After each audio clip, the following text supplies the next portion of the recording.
Welcome back to the iGaming experience. I'm Sam Bhatti. I'm here in the Zebra Studios in beautiful Podgorica, Montenegro, and we're fired up. We're getting back into it, and today, I imagine you saw the title before you clicked, but we're talking blockchain, specifically crypto in iGaming for complete noobs. So if you have zero idea about crypto, or even if you have a basic idea of crypto but have no idea how that would apply to iGaming, this episode is for you. You're going to learn the very basics. However, quite frankly, there's not a lot to it when it comes to applying it to this industry at this very time. So I think from this one episode, you should be able to get a good base knowledge that you'll be able to take into meetings and into conversations with other colleagues or whoever you're discussing this with, and seem like you know a little bit what you're talking about. But definitely, this is going to require multiple episodes to really get into the possibilities and the potentials of crypto and iGaming.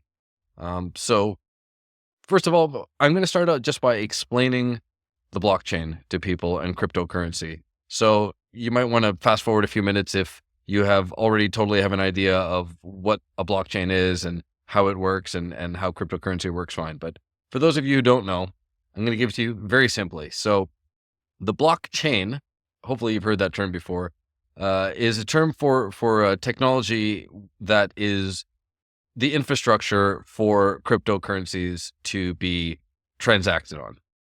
All right, now, I'm trying to make this simpler, and I don't think that sentence sounded very simple. All right, so let me break it down even simpler. There's a block, and there's a chain. Blockchain, okay? So let's talk about the block first. What is an actual block?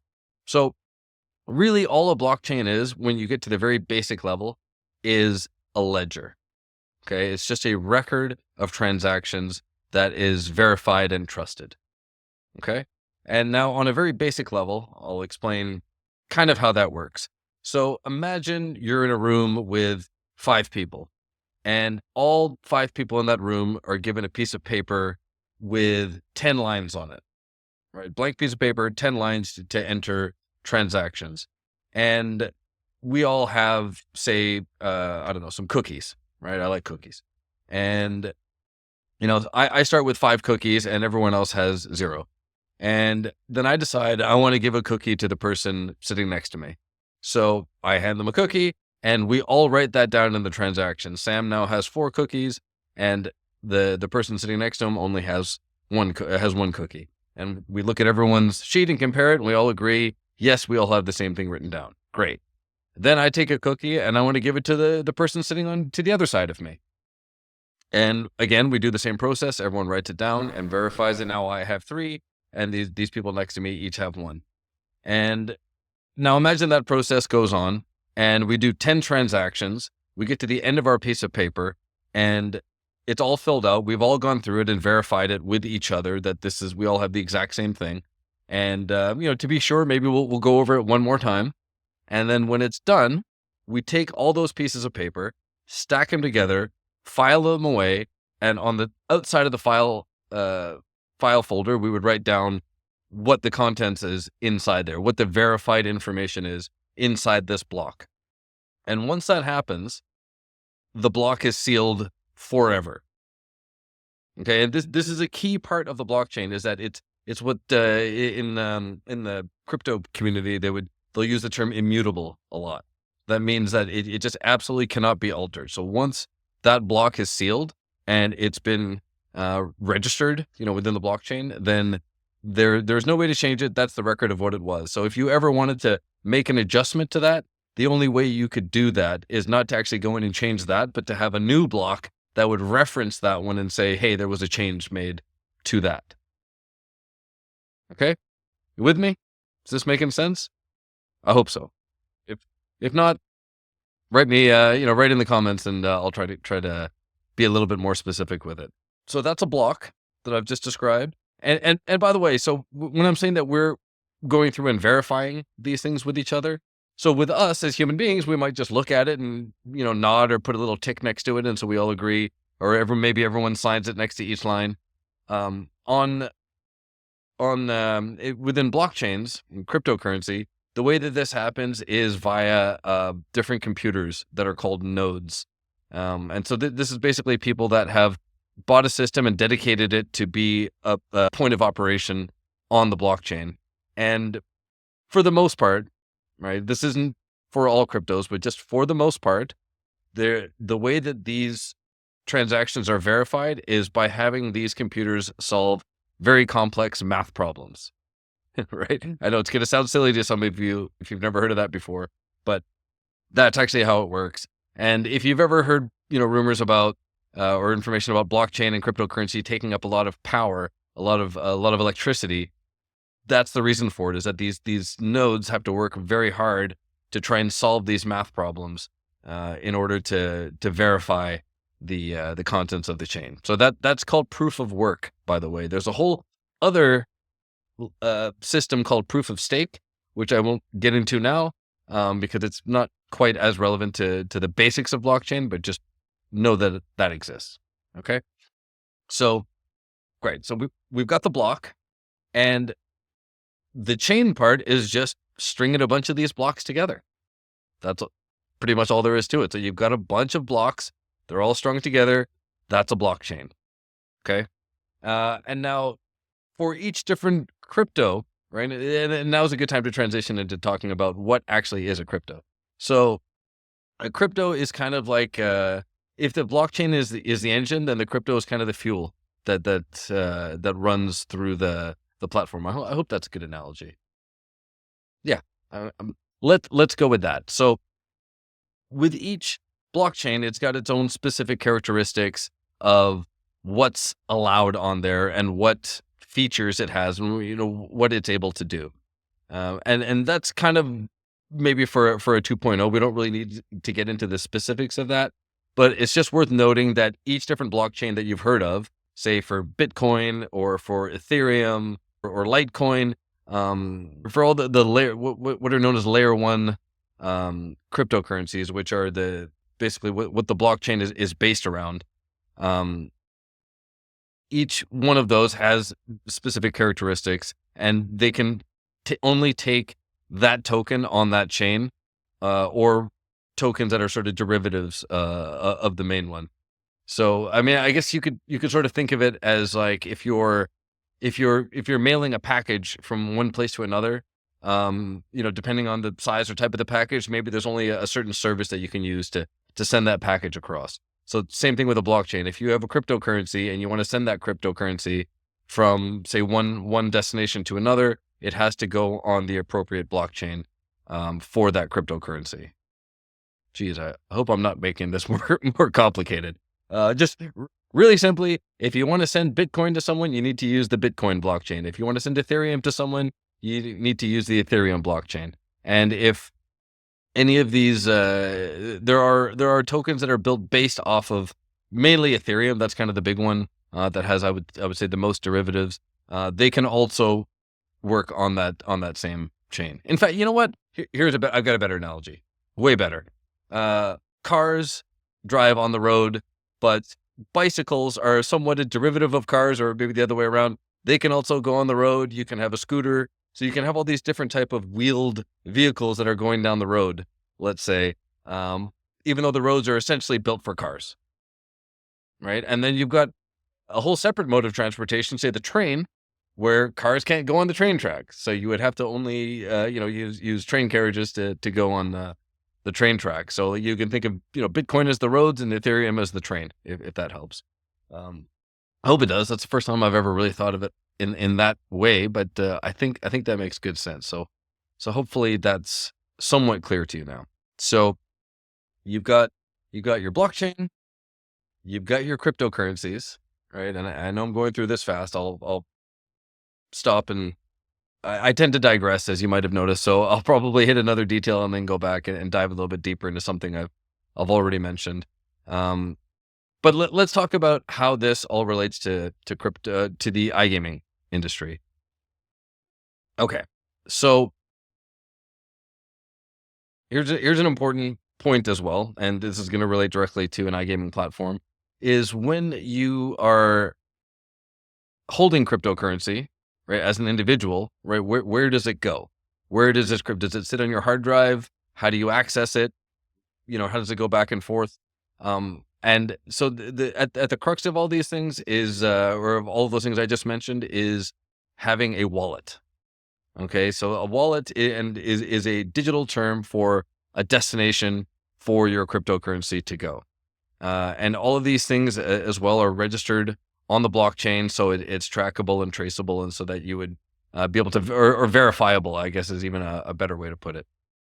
So, very simply put, it's not that much different to having a bank account, let's just say, where if someone wants to, if I want to send someone money, then there's certain information they have to give me, like their account number and maybe their IBAN or their SWIFT code or their BIC or, wherever it is, or whatever it is, depending on, where the money's coming from, where it's landing, those types of things.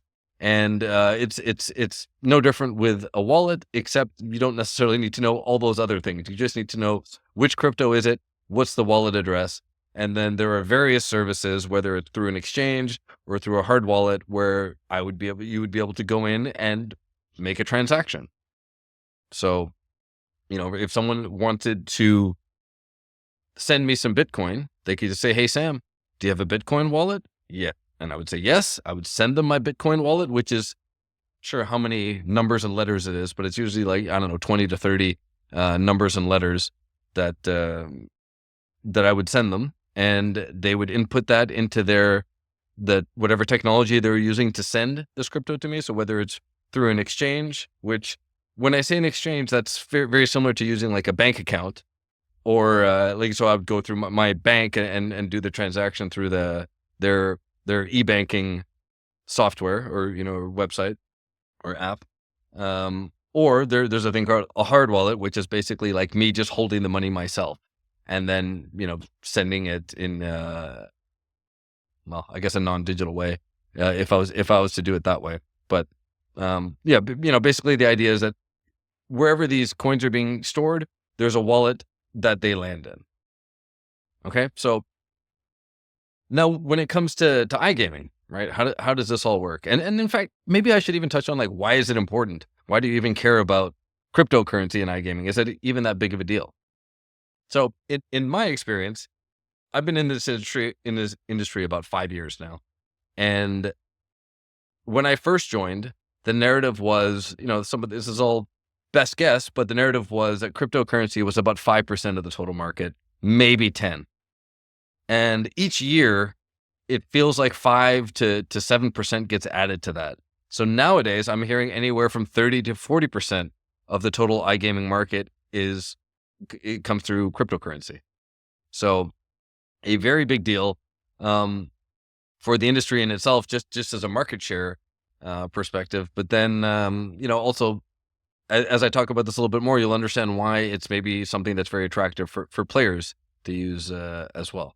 So applications for an iGaming platform, there's kind of like 3 major ones, and then there's a couple of other smaller ones that aren't really here yet, but or they are, but not particularly popular, but could be in the future. So the first thing to talk about is, and the most important thing, is being able to deposit, play games, and withdraw with cryptocurrency. So that's number one, is having a payment gateway where people can send their crypto, it'll land on the platform, it'll go into their specific account, and then they will be able to use that to play on the sportsbook and the casino. So that's one element of it. The major one, before you even get to that step, a less major one, but an important one, is a lot of iGaming services are using these wallets that I had mentioned before to be able to sign up and register. Okay, so the most popular one for this, as far as I'm aware of, is called MetaMask, which is, as far as I understand, it's just a wallet it's mainly within your browser. There's also a standalone app for it, but that's, at least for me, like 95% of the time I use MetaMask. It's right in my browser, and I would say it's kind of like the PayPal of crypto. It's been around from the early days, which we're kind of still in the early days, but I'm talking from I don't know, 2016, 2017, 2018 type time that MetaMask sort of popped on the scene and became the most user friendly way to start sending crypto and start to maybe be able to use it in the way that you've been using traditional funds. Which, by the way, geez, I should have started with this. Traditional money, like dollars and pounds and euros, in the crypto community is referred to as fiat, F-I-A-T. So all the different traditional currencies, those are fiat, and then everything else you can refer to as cryptocurrency for the most part. Right. So we're talking about sign up and registration here. So you would want to have MetaMask on there. Another popular one is called Wallet Connect. And what Wallet Connect does is it's kind of an aggregator. So it has a whole bunch of different wallets within there, or wallet services. In fact, you know what? Maybe you're even confused by this. When I'm saying these wallets, I'm saying like these are services that you can go in to generate your own wallet and get that string of letters and numbers and be able to go to these services to look and see what's in the wallet and then being able to send and receive from there. So, I won't break them all down, but there's a bunch of big ones. There's MetaMask, there's Wallet Connect, there's Phantom Wallets. There's one other aggregator that is escaping my mind now, but you get the idea. Basically, when someone goes to the site and they click sign up or sign in or register, and that one of the options that they would see is a button to click on Wallet Connect or MetaMask. The same way that they would see, on most sites now you can sign up with Google or Facebook or whatever site that or major social platform that they offer. But when it comes to iGaming and crypto, this is becoming. It was initially kind of a nice to have, but now it's a must, really, that you got to be able to use one of these wallets to be able to log in and sign up for these platforms. So those are like two of the major parts. And then I said there was three. It's kind of really two or two and a half. So I'd say the other major component of this would be staking pools. So there's a few sites that are allowing you to basically to deposit your crypto, and if you leave it in there, you can get a return on that crypto, just in the same way as if you deposited money in a bank account and you were getting interest on your savings, but now it's happening outside of the bank. It's happening on, initially this was just offered by exchanges, but depending on how that cryptocurrency was set up, there are ways for individual operators to have that set up. Okay. And that actually leads me to another sort of interesting thing is there was a trend. I shouldn't say it's over, but it seems like it's kind of waning, where a lot of these platforms wanted to have their own crypto. So instead of sending Bitcoin or Ethereum, you would send a token specifically created and deployed only for that platform. And so, and I guess the advantages to that are that the platform then would have control over what's called the tokenomics. So like and this is a totally advanced topic that'll have to go, maybe we'll have a separate episode just on tokenomics. But just be aware that there are certain advantages and possible disadvantages to having your own token. And that has been a big trend the last couple of years. I feel like it's getting a little bit less desired these days, but the idea of having your own token, integrating it onto your platform, players able to even buy and sell that token on your platform, and then of course to be able to use that for gameplay. So there's a few of the major sites out there that have done it. I know like Shuffle's done it, Stake's done it, a few others, but it's as far as I'm aware, I don't know if there's a massive uptake on that, and I think a big reason for that is because, as far as I'm aware, these platforms haven't really incentivized people to go out of their way to try and get this, right? If you're already holding crypto, it's kind of, I think people find it hard enough just to get crypto and hold it and send it somewhere. It's already like a little bit stressful, especially if you're new to it. So I think to add anything new to it, it's just might be a little bit early days for that. Okay, two other things that I'll touch on here when it comes to features with cryptocurrency and an iGaming platform. One of them is called on-chain wagering, which was actually something that was on a project that I had worked on recently. Again, this is similar to having your own token in that it's cool, but I don't know if people really care about this yet. But the idea with on-chain wagering is, I hope actually that you already know, just based off of what I've told you throughout this podcast. Um, but to break it down for you, it's just every transaction, every bet that you make on this platform, on the iGaming platform, would also be registered on the blockchain. So if you're using a certain type of token, that each time that token is spun in a slot game or staked on a sports bet, and the bet executes, that would be registered on chain. And so far, we found that there's a niche community of hardcore crypto users that do find that interesting and do want to have that. But for the most part, I think that most players aren't even aware that that's an option or something that the iGaming technologists are looking at. And even if it was, it doesn't seem like it's really moving the needle for anyone, at least in my opinion. But I would love to be told that I'm wrong about this, because I do think it's pretty cool personally. So I wish that there was more uptake on it. But I would actually really love to know if that's something I should focus a little bit more of my brain power on. Right. Okay. And then the last thing I'll mention is something that I imagine most of you have heard of, probably not with the best connotation. So bear with me. They're called NFTs. Right. Non-fungible tokens. Okay. Which is one of the worst names ever for technology, really. People like saying NFTs, but I think just non-fungible tokens doesn't exactly roll off the tongue. But just a very, very, very basic understanding of NFTs is they're a unique register on the blockchain, right? I know most of you think of it as like artwork or a JPEG or something like that. It's not that. It's very specifically, it's a token that can be used and attached to something to identify that thing later on as being authentic, right? And in fact, like fungible, when we say non-fungible, all fungible means is that it's like something that can't be mixed. It's not one-to-one with anything. It's unique into and of itself, right? So a non-fungible token, it's a one of one, and that one is the only one that exists. And if you need to check for the authenticity of that NFT, then there's a place that's publicly accessible to go ahead and do that, which is called the blockchain.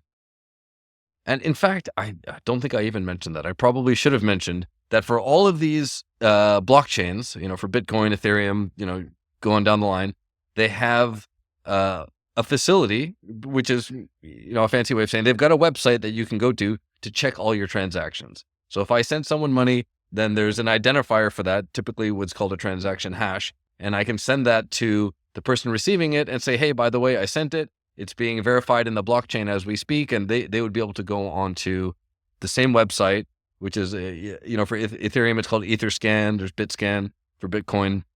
And you would just put in this transaction hash in the search bar, and it would pull up the relevant information for that. So just a good thing to know. Quite honestly, it's, unless you're really going into the weeds of crypto and trying to follow transactions from wallet to wallet, probably wouldn't mean a lot to most people, I guess. Like, the only thing you want to look for is there a green check mark next to it saying transaction confirmed, and it's been accepted by the blockchain and signed and sealed. There's a whole bunch of other information on that page that I think most people will never look at. So that's one of the evolutions of blockchain. I think is they're going to make that a lot more user friendly in the future, to make it much more enjoyable to try and go in there and check transactions, or not even transactions, but to check the origins of something, which, again, I'm getting a little bit outside of myself, because I do like to talk about the utility outside of the blockchains being for just replacing currencies. But again, I digress. That'll be for another episode. And yeah, so I'm talking about NFTs, and how does that factor into iGaming sites? So, two ways that I know of, and one of the ways, quite honestly, I don't really understand. So I'll just mention it here. And, like I said, the reason that I'm doing this podcast is not just to teach, but also to learn. So I'm hoping maybe someone sets me straight here. But I have seen on a couple of platforms that there is the ability to deposit NFTs and then get some type of value for it. And then I'm not sure if that could be game played or not. Really not totally clear on that. But for me, at least, an NFT is something that you can use as a marketing tool, right? So I had mentioned before that people have wallets for these different cryptocurrencies. Well, the NFTs can also sit in that same wallet as long as it's registered on that same blockchain. And I had said before that it's not just a JPEG or a digital picture, but for marketing purpose, let's say that it is, right. And I make an NFT that's a JPEG. There is a facility where I can just drop that into your wallet. It's called an airdrop facility. You have to accept it, but really, I can just go to your wallet and say, here, you'll get a notification saying, hey, you've got an NFT pending from so-and-so, and you can choose whether or not to accept that. And so that's a way that, if say you wanted to have a specific bonus, or you wanted to invite a player to come and take some type of action on your site, you could literally make a graphic, drop it right into their wallet, and then they could use that specific NFT to claim their reward. And you would be able to verify that on the blockchain that this isn't some, they didn't just copy it and make a JPEG that looks like with the same offer and the same code. No, you'd be able to go to the blockchain and verify that, yes, this is an authentic NFT and they're entitled to claim what it is that they like, or, what they've come there for. So I think it's an important distinction, and I should say it to myself, don't get me started on NFTs, because I do think that they're poised for a big comeback. Not in the same way that we saw in 2021, but when the whole world was going crazy and people were spending $70 million on artwork. But I think in fairly short order, the next 2 to 5 years, you're going to see NFTs use a lot more to just verify the authenticity of things, whether it's memorabilia, like I've got all over the place. So maybe that's why I'm a little bit more interested in it, but it could be for any type of ownership or verification purposes. So, and in fact, taking it back to iGaming, I'm expecting that at some point you're going to be able to verify your identity using an NFT. So I'm looking forward to a time when I think my colleagues will be very happy if I stop complaining about the amount of time that I spend every day verifying I am who I say I am when I'm trying to log into different accounts. So I would be very much looking forward to a day when there is some type of tool on the blockchain that I could use to submit to my iGaming platform, to my bank, to whoever wants to verify my identity that this is me. So that's definitely coming. I know for in some cases that might be a little bit of a big brother scare there. We're not coming back to 1984, but I think it's coming. So let's just deal with it. Whether it's good or bad, it's going to be in our faces. So I think my choice when it comes to technology of all these kind of things is just to lean into it. I think fighting it is going to be too hard. Okay, I'm just checking my notes to see if I got everything that I wanted to say. And yeah, I think I did. So just to wrap up and recap, little TLDR here is blockchain is a ledger for keeping a record of transactions. Cryptocurrencies are basically the tokens that we use to make these transactions on the blockchain. And those tokens can be deposited onto a iGaming platform to be able to buy and sell, or to be able to deposit, withdraw, gameplay, all that type of stuff. Oh, actually, sorry, I forgot. It's not in my notes, but one thing that I did want to mention, because if you're a noob and you're getting into iGaming, this is something that might take you a little while to figure out if someone doesn't mention it. When it comes to compliance, it's a little bit tricky with cryptocurrency. So let's just talk about licensing at first. So the main organizations that are giving licenses for gaming, like the Malta Gaming Authority or the UKGC in the United Kingdom, for example, pretty much all of the major ones do not allow you to transact in cryptocurrency. They're strictly fiat, and I know some of them are looking at it, and there's future plans for it. But at the moment, if you have one of those licenses, then you won't be looking at having a crypto casino or adding crypto to your platform. The two main ones that people are doing this on, I mean, the main one is Curacao. So if you're on a Curacao license, you can do cryptocurrency transactions. And if you're on an Anjuan license, you can also do cryptocurrency transactions. There are more. This is not an exhaustive list, but just be aware that for most of the major ones, the more reputable ones out there, that you can't use crypto, and for the ones that are a little bit more broad and allow you to access gray markets, then you can use cryptocurrency on those ones. So just an important thing to note. Man, and I forgot, there was one other key thing that I wanted to mention here is, should have done this at the beginning. Sorry, I got my notes all backed up. If you want to get cryptocurrency, right? How do you get it in the first place? Right. So there's a couple of ways, typical ways to get it. The most standard way is you open an account with an exchange. So like the biggest one is Coinbase. There's Kraken, there's Binance, there's a whole bunch of these ones that you may or may not have heard of. But they're exchanges just like E-Trade or Charles Schwab or any of these big trading exchanges where for stocks, where you open an account with them. You go through the KYC, which if you listen to previous episodes, you would know that stands for Know Your Customer. And if you pass that, then you're allowed to send money to that account, either through a bank transfer or directly connecting your bank account to it and just using your debit card. And then from there, you can purchase cryptocurrency, hold it on there, buy it, sell it, swap it, send it to other exchanges. So that's one way. And that's like the normal way to get it. Another way to do it, if you don't have an account and you've come to an iGaming platform, you don't have an account with an exchange, you have no idea how to get crypto, you show up to an iGaming platform and you want to get some crypto. I shouldn't say many, some of these platforms have a feature called on-ramping. Okay, so on-ramp in this community means, or in the crypto community, it means from going from fiat to crypto. And then off-ramping is the other way. It goes from crypto down to back to fiat, right? And for all these different types of compliance and regulatory purposes, this is not the easiest service to have on your site.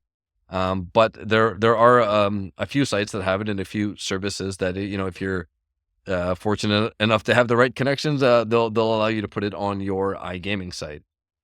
And so that is a way where, if you get to some of these platforms, you might see a buy crypto button, and that would open usually a window to a third-party service. And then it's just like a normal transaction, an e-commerce transaction, where you just put in your credit card details, you say how much of that crypto you want.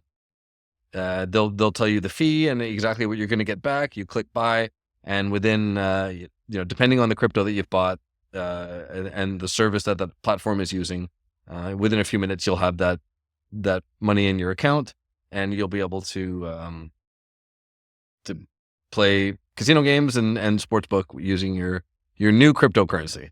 And now, however, important to note that most platforms, in fact, I don't know of any right now that have an off-ramp service. So if you go ahead and buy that crypto and play with it on the site, you're not going to be able to withdraw it in cash or turn it into cash, right? So you can't off-ramp. You can't go from crypto to fiat. So in that case, you're going to have an account with an exchange, but just something to be aware of if you're buying a lot of this stuff and you're just wanting to play around. You might just have a little bit of hurdles in getting it out into whatever currency you want. And now I think I've hit all the basic points. It's funny, as I'm talking, there's a few more things that are popping up in my head. I mean, okay. In fact, one other thing I'll mention too is there's a couple of options when it comes to how this is handled, or how crypto is handled within a player's account on the site. So, and this is more from the operator's perspective, but just worth knowing is, I'm sure a lot of you have heard that cryptocurrency can be volatile, and the value of it can go up and down depending on what you're comparing it to. And so when an operator takes in some Bitcoin, it gets kind of challenging to do the accounting when you have all these different currencies, and if you're trying to square it away against the euro or the USD or the pound or wherever you're at, and trying to balance your books, it can be a little bit challenging if you took in X amount at the start of the month, and then that same currency at the end of the month is worth 20% less when it's compared to the fiat currency that you're doing your business in. That can be challenging. So there is the option for operators to actually have it convert, in many cases, to convert it directly to what's called a stablecoin. Oh boy, each sentence I'm opening up another can of worms. So a stablecoin is a cryptocurrency that is pegged to a specific fiat currency, right? So, and the point of these is basically to allow people who want to use crypto for the various benefits that they would get from cryptocurrency, but they don't want to have the experience the volatility. Then they could get, essentially, if they wanted to own US dollars, then there's several cryptocurrencies out there, USDT or USDC being the two most popular ones that you could convert your Bitcoin into upon receipt. Just immediately turn that into a stable coin, and then you never have to worry about the volatility of the overall market. There still will be little fluctuations even within those stable coins, but you're not looking at double-digit percent, not even really single-digit percentages in change. So you should be fairly covered there to be able to feel safe and balance your books and whatnot. And for the player, they shouldn't notice a thing, right? Like in some cases, on the player side, you'll be able, they'll have their values will be displayed in whatever crypto they sent in. So if they sent in like half a Bitcoin, it'll show like 0.5 Bitcoin, which is a lot of money, by the way. But hey, there's some big players out there. And then some of these sites will have the option to click and view that in fiat as well. And it's actually also up to the operator and their technology and their configuration as to what is actually being played. So in some cases, the money can come in and it could be represented to the player, actually, that, yeah, your crypto has been converted to this value and this is what it's going to be. And if the value of that crypto goes up or down, that your value is going to stay.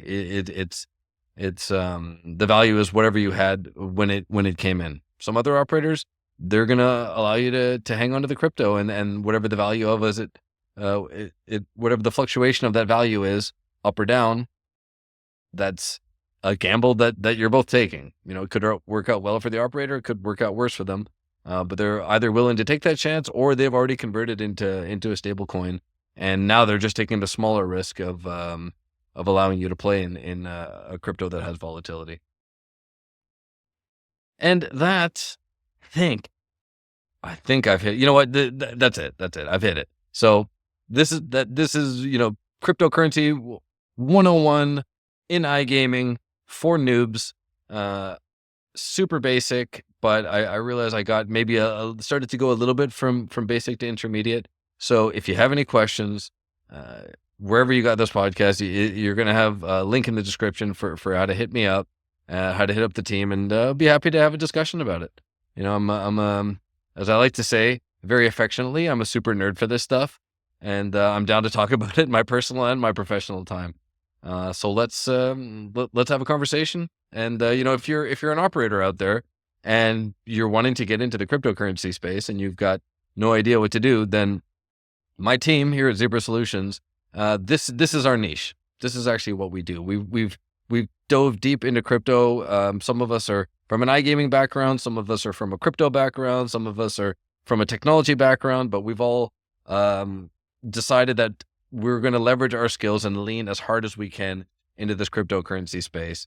And in a few years' time, when crypto is 70 to 80% of all of the transactions on the iGaming network or on the iGaming industry, then I think we're going to feel pretty good about that decision. So if you're at all curious, either as an operator, as an individual, even as a player, you just want to have, you've got some questions or you want to do some business, then we're always open. So hit us up, zebrasolutions.me, hit the contact button, and we'll sort you out. We got your back. Let's make some money. All right, and that's it for me. Thanks everyone for joining, and I'll see you in a few days.